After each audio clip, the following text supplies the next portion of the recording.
गुरुजी 2025 का जो साल है इसके कैलेंडर को 1941 के कैलेंडर से जोड़ के मैच करके देखा जा रहा है और ये बताया जा रहा है कि 1941 में वर्ल्ड वॉर हुआ था, वर्ल्ड वॉर 2 हुआ था और अभी 2025 का समय भी वैसा ही है। कहीं ना कहीं विश्व की के जितने भी देश है वो आपस में कहीं ना कहीं लड़ रहे हैं। तो ये कैलेंडर जो मैच करने की कोशिश की जा रही है सोशल मीडिया पर, कोरोना महामारी के लिए भी मैच किया गया कि प्लेग फैला था पहले, उसके बाद कोरोना महामारी फैली, तो ये जो कैलेंडर मैच हो रहा है तो क्या इसके पीछे कोई वजह क्या है, क्या कोई रहस्य छुपा है, क्या हम फ्यूचर देख सकते हैं अपने पास्ट को देख करके? जी देखिए, उस समय जो 1941 की जो ग्रहों की दशा थी वह 2025 की ग्रह दशा से काफ़ी मैच कर रहा है। तो उस मैचिंग में क्या होता है कि उस समय की जो सिम्टम था, जो चीज़ें घटी थी, उसको लेके लोग सोच रहे हैं कि किस तरह की घटना इसमें भी न घटे। तो इसमें हमको लगता है कि पूरा वर्ल्ड वार की संभावना काफ़ी बन रही है। इसमें बहुत ऐसे बड़े बड़े कंट्री हैं जो अपने अस्तित्व को लेके लड़ाई लड़ेंगे। जैसे आपका ईरान हो गया, आपका रशिया हो गया, यूक्रेन हो गया, ये आपका इजराइल हो गया, ईरान हो गया, पाकिस्तान हो गया, चाइना हो गया, जापान भी युद्ध में आ सकता है। तो इस तरह की चीज़ें, एक बड़ा ट्रायंगल हो सकता है जो बड़ा एक युद्ध की स्थिति बनेगी। लेकिन युद्ध की स्थिति में जो भारत के ग्रहों की स्थिति है उससे भारत में धन जन की हानि नहीं दिख रही है, नंबर 1। नंबर 2, भारत की भूमिका बहुत महत्वपूर्ण होगी।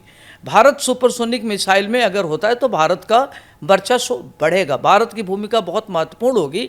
भारत सशक्त होगी, चाहे आर्थिक क्षेत्र हो, चाहे आयुध का क्षेत्र हो, चाहे रिसर्च का क्षेत्र हो, चाहे विज्ञान का क्षेत्र हो, चाहे अध्यात्म का क्षेत्र हो, चाहे इनकी विदेश नीति हो, सब में इनका महत्व बढ़ेगा। और जो भारत को लीड करने वाले यहाँ के प्रधानमंत्री, उनकी भूमिका बड़ी महत्वपूर्ण होगी। उसमें भारत हर देश के लिए काफ़ी महत्वपूर्ण सिद्ध होगा। जी, मेरा सवाल यहाँ पे एक ये भी है कि 1941 के कैलेंडर को 2025 के कैलेंडर से मैच किया जा रहा है। आपने कहा कि बहुत सारी चीज़ें जो हैं वो मैच कर भी रही हैं, तो क्या इस तरीके से हम अपना फ्यूचर देख सकते हैं? क्या हम फ्यूचर प्रेडिक्ट कर सकते हैं? अगर हम 2025 के साल को 41 से मैच कर रहे हैं तो क्या हम इसी तरीके से 26 को भी 42 के कैलेंडर से मैच कर सकते हैं और अपना भविष्य देख सकते हैं? जी हाँ, बिल्कुल देख सकते हैं। देखिए, जो 1941 की कुंडली थी उस समय राहु चंद्रमा बैठा हुआ था और आपका बुध शुक्र मिथुन राशि का था, कुंभ का मंगल था और मेष राशि का शनि था। इस समय शनि मीन राशि का था, तो उसमें वक्री हो जाने से वो मेष में आ जाता है। और आपका सूर्य गुरु एक साथ बैठा, तो सूर्य गुरु जब भी बैठता है तो लड़ाई न्याय के लिए होती है, हक के लिए होती है, पद के लिए होती है कि हमारा वैल्यू बढ़े, हमारा वर्चस्व बढ़े। और शुक्र बुध के नाते होता है कि हम विस्तार करें, हमारा इसमें जो भी होगी राज्य के विस्तार के लिए होगी, सत्ता विस्तार के लिए होगी, अधिकार के लिए होगी कि हमारा यहाँ अधिकार है, तो उसके लिए चीज़ें काफ़ी मिल रहा है। तो उस तरह की संभावना काफ़ी है कि युद्ध बड़े, युद्ध हो, और युद्ध में भारत की भूमिका बहुत महत्वपूर्ण होगी। इसमें अमेरिका का कद बढ़ेगा, रशिया का कद बढ़ेगा, इजराइल का कद बढ़ेगा, इस जो देश लड़ रहे हैं इनका कद बढ़ेगा। यानी कि ईरान और इजराइल की जो लड़ाई हो रही है, आप कद बढ़ने की बात बता रहे हैं। इजराइल का कद बढ़ेगा, इजराइल इस पे कहीं ना कहीं जीतेगा और ईरान हारेगा। हाँ, ईरान हारेगा और इजराइल जीतेगा। जी, दूसरा सवाल ये है कि आपने कहा कि जापान भी इस युद्ध में शामिल हो सकता है। जापान कहीं ना कहीं बचता है कि वो किसी भी तरीके के वॉर में शामिल ना हो।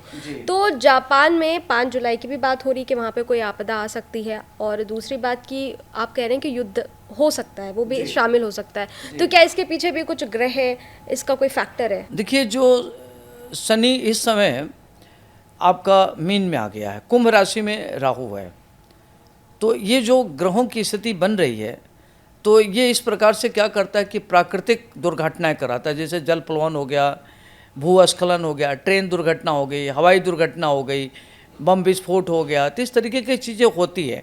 तो इसमें पाकिस्तान में, उसमें जापान में भी धन जन की हानि होने की संभावना बन रही है, लेकिन कंट्रोल में रहेगा, बहुत ज़्यादा नहीं, थोड़ा मोड़ा होगा, आंशिक रूप से होगा, बहुत व्यापक रूप में नहीं होगा। आपने पाकिस्तान की बात कही थी और पाकिस्तान सबका एक फेवरेट टॉपिक है।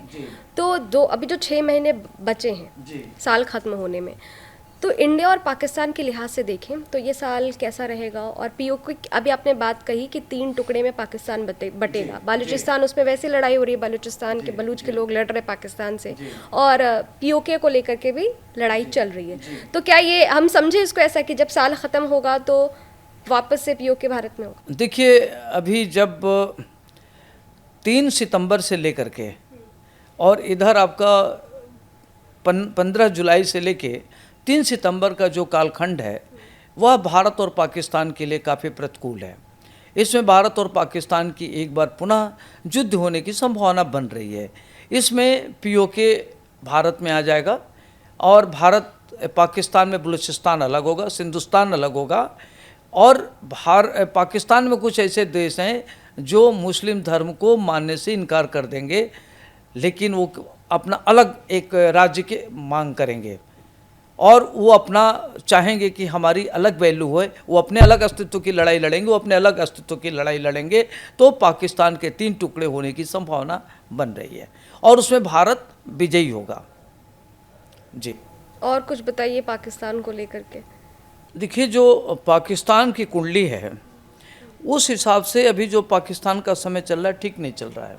पाकिस्तान की अर्थव्यवस्था काफ़ी डगमग होगी, पाकिस्तान में सत्ता परिवर्तन होगा और पाकिस्तान में भी लग रहा है कि अभी वहाँ शासन रूल जो होगा वह सेना का होगा, सेना उस पर रूल करेगी और जो वर्तमान प्रधानमंत्री हैं या वर्तमान जो पाकिस्तान के नेतृत्व करने वाले हैं उनके लिए प्रतिकूल समय चल रहा है, तो उनके लिए बहुत अनुकूलता लिए हुए नहीं है।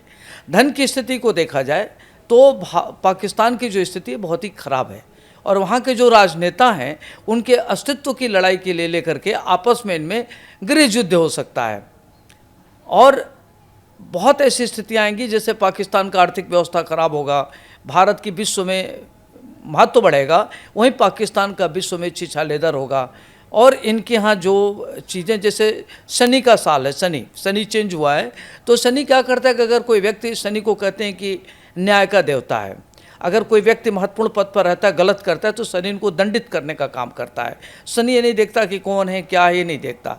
तो शनि जो भी विश्व में देश गलत करेगा, अत्याचार करेगा या अपने नियमों का, कानून का पालन नहीं करेगा तो शनि दंडित करने का कार्य करेगा।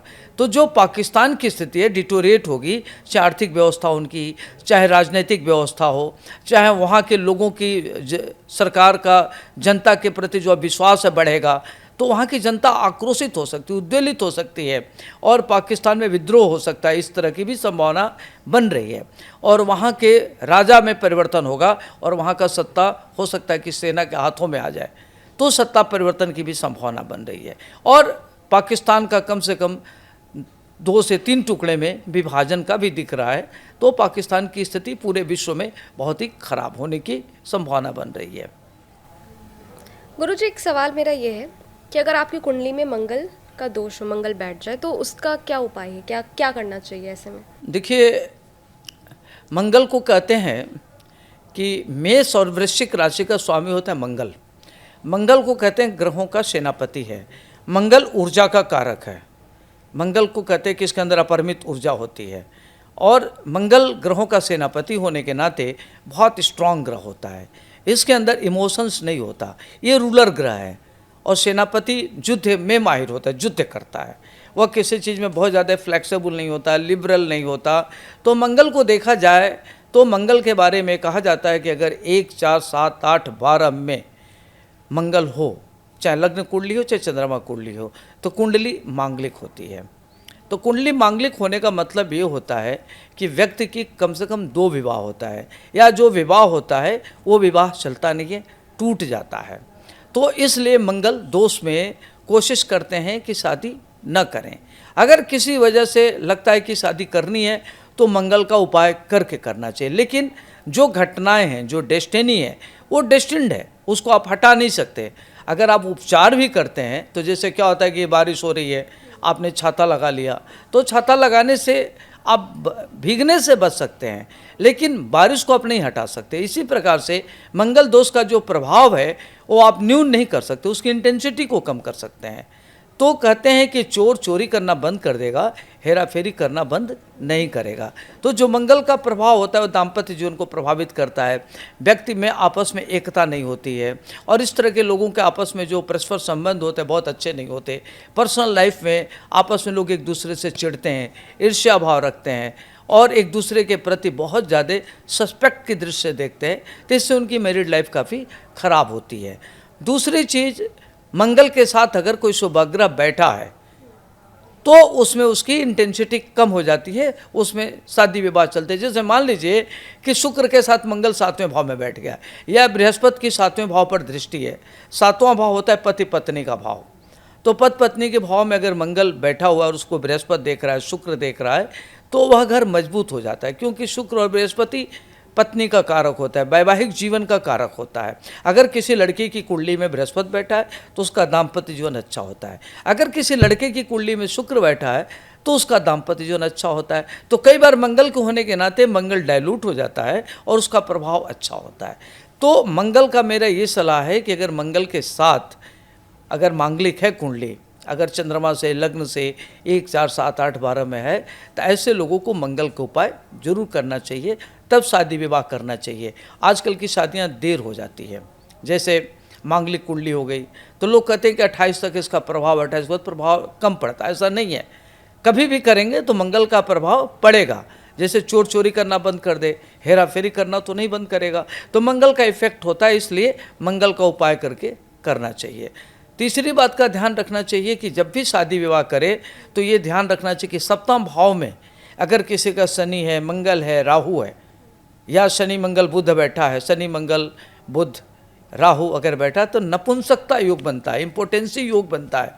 आपने देखा होगा कि आजकल शादियाँ चलती नहीं, टूट जाती है, तो उसके मुख्य कारण होता है इम्पोर्टेंसी योग। आदमी की शादी नहीं चलती, एक तो शादी होती नहीं है, हो भी गई तो चलती नहीं। अगर आदमी बहुत बढ़िया है और अगर लड़की की कुंडली में 7वें भाव में 4 ग्रह बैठ गया, शनि बुध केतु मंगल, तो उसमें इम्पोर्टेंसी योग बनता है, तो शादी 0 लेवल पर जाकर के, नल एंड वाइड पर जाकर के डिवोर्स हो जाती है। तो मंगल का, राहु का, शनि का बहुत प्रभाव पड़ता है कुंडली में। तो ये सब देख करके करना चाहिए, और वैवाहिक जीवन को शुभग्रह अच्छा करता है, पापग्रह वैवाहिक जीवन को खराब करता है। तो इस सब चीज़ों को शादी करते समय ध्यान रखना चाहिए। मंगल की भूमिका बहुत महत्वपूर्ण है। मान लीजिए किसी की शादी हो गई और शादी में इनकी मैरिटल लाइफ इनकी बड़ी ख़राब चल रही है, तो इनको क्या करना चाहिए कि हनुमान जी को चोला चढ़ाना चाहिए, हनुमान जी की आराधना करना चाहिए, दुर्गा सप्तशती के 32 नाम का जप करना चाहिए। क्योंकि घटनाओं को तो टाल नहीं सकते, लेकिन उसकी इंटेंसिटी को कम कर सकते हैं, तो उससे उसका प्रभाव थोड़ा कम हो सकता है। जी, इस पॉडकास्ट का मेरा आखिरी सवाल आपसे ही रहेगा। आपने बहुत सारी बताया इस पॉडकास्ट की शुरुआत में कि बहुत सारी भविष्यवाणी की जो कि सच भी हुई। तो 6 महीने बाकी है साल को ख़त्म होने में। जून का महीना लगभग ख़त्म हो चुका है, तो आप बचे हुए साल के लिए कौन सी भविष्यवाणी करना चाह रहे हैं या बताना चाह रहे हैं जो हमारी ऑडियंस जाने? देखिए, अभी इसमें 5-6 चीज़ों का ध्यान रखना है कि जो 6 महीना बचा हुआ है, जून से लेकर के दिसंबर का टाइम लगभग 6 महीना हो गया, तो इसमें मंगल और सूर्य के नाते लोगों को, एक तो पहले तो आप देखिए पारिवारिक स्थिति को आदमी को संभालना चाहिए। इसमें हर व्यक्ति बहुत उग्र हो सकता है, उग्रता के कारण परिवार में झगड़े होंगे, पिता पुत्र के संबंधों में कटुता आएगी। तो जो बड़े भाई हैं, छोटा भाई है, आपस में लोगों को बहुत मेल जोल के रखना चाहिए, पेशेंस रखना चाहिए, उग्र व्यवहार से बचना चाहिए, नंबर 1। नंबर 2, जो परिवार के गार्जियन हैं, जो संरक्षक हैं, उनको बहुत फ्लेक्सिबल होना चाहिए और उनको इमोशनली, मेंटल लेवल पर परिवार को अपने हैंडल करना चाहिए, समझाना चाहिए। परिवार में बच्चे हैं, अगर उनकी पढ़ाई लिखाई में मन नहीं लग रही है, बच्चे उग्रता कर रहे हैं, बच्चे बहुत ज़्यादा मोबाइल देख रहे हैं, अपना टाइम वेस्ट कर रहे हैं, तो उनको ध्यान रखना चाहिए कि बच्चों को डांटने के बजाय उनको मॉरली बाउंड करें, उनको ऑर्गेनाइज करें, चैनलाइज करें, क्योंकि मंगल और सूर्य दोनों ऊर्जा का कारक है। अब ऊर्जा एक होती है, ऊर्जा आप चाहें तो पॉजिटिव डायरेक्शन में ले जाए, चाहे तो नेगेटिव डायरेक्शन में ले जाए, आप पर डिपेंड करता है। तो बच्चों की ऊर्जा को आप डाइवर्ट करिए और उनको गाइड करिए ताकि उनकी दिशा बदल जाए। तीसरी बात, आपके घर में बहू है, बेटी है, आपने शादी कर दिया, पति पत्नी में संबंध नहीं बन रहे। आजकल बहुत ज़्यादा लोग एग्रेशन में हैं, एग्रेशन में लोग एक दूसरे को बहुत महत्व नहीं देते, क्योंकि इमोशनल लेवल पर लोगों में न्यूनता आ गई, लोगों में पेशेंस ख़त्म हो गया।